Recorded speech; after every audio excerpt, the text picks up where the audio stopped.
மக்களே, புதுசா கார் வாங்கணும்னு நினைக்கிற எல்லாத்துக்கும் வர காமன் கன்ஃபியூஷன் கலர் செலக்ஷன் பண்றது தான். அந்த கலர் செலக்ஷனுக்கு பின்னாடி நிறைய மித்தோ சைக்காலஜி இருக்குன்னு சொல்றாங்க. என்னன்னு தெரிஞ்சுக்கலாமா? வாங்க பார்க்கலாம். நான் உங்க ஜெனி ஏரஸ்கியால இருந்து. Myth number 1, red colour. பொதுவா இந்த கலர்ல கார் வாங்குற எல்லாருமே ரேஷ் டிரைவிங்ஸ் தான் பண்ணுவாங்க. ஸோ இன்சூரன்ஸ் ப்ரீமியம் அதிகமா இருக்கும். பட் ரியாலிட்டி அப்பெல்லாம் ஒண்ணுமே கிடையாதுங்க. கார் கலருக்கும் கார் இன்சூரன்ஸ் ப்ரீமியமுக்கும் எந்த சம்மந்தமும் கிடையாது. Myth number 2, resale value. ரொம்ப பிரைட் கலர் காசு வாங்கினா ஃபியூச்சர்ல ரீசேல் வேல்யூ அதிகமா இருக்காதுன்னு நினைச்சிட்டு பிளாக், ஒயிட், சில்வர், கிரே அப்படின்னு பர்டிகுலர் கலர்ஸை சூஸ் பண்றாங்க. பட் ரியாலிட்டி ரீசேல் வேல்யூக்கும் கார் கலர்ஸ்க்கும் எந்த சம்மந்தமும் இல்லை. காரோட ரிலேபிலிட்டியை பொறுத்து தான் resale value. Proper maintenance, proper cleaning method இருந்தாலே எல்லா கலர்ஸும் லைஃப் டைம் கொடுக்கும். மித் நம்பர் 3, பொதுவா கருப்பு கலர் கார்னாலே ரொம்ப ஹீட்டை அப்சர்வ் பண்ணுன்னு சொல்லுவாங்க. ஆனா அது உண்மை இல்லைங்க.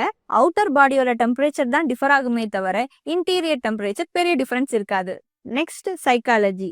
ஒயிட் கலர் ஒரு ஃப்ரெஷ்னஸை கொடுக்கும், ரொம்ப டெக்கியா மாடர்னிட்டியா இருக்கும். பிளாக் லக்ஸுரி, பவர், ஸ்டேட்டஸ், ஒரு அத்தாரிட்டிக்கான ஸ்டேட்மெண்ட். இப்ப கூட தமிழ்நாட்டுல ஒருத்தரால இந்த கலர் ரொம்ப ஃபேமஸ்ங்க. Grey, silver practicality, stability, low maintenance, sophistication இதை இண்டிகேட் பண்ணுது.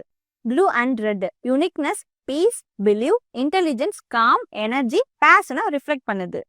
ஸோ காரோட கலர்ஸை பத்தியும் சைக்காலஜி பத்தியும் உங்களுக்கு தெரிஞ்சதை கமெண்ட்ல சொல்லுங்க. நாங்க தெரிஞ்சுக்கிறோம். Stay tune with ஏரஸ்கியா.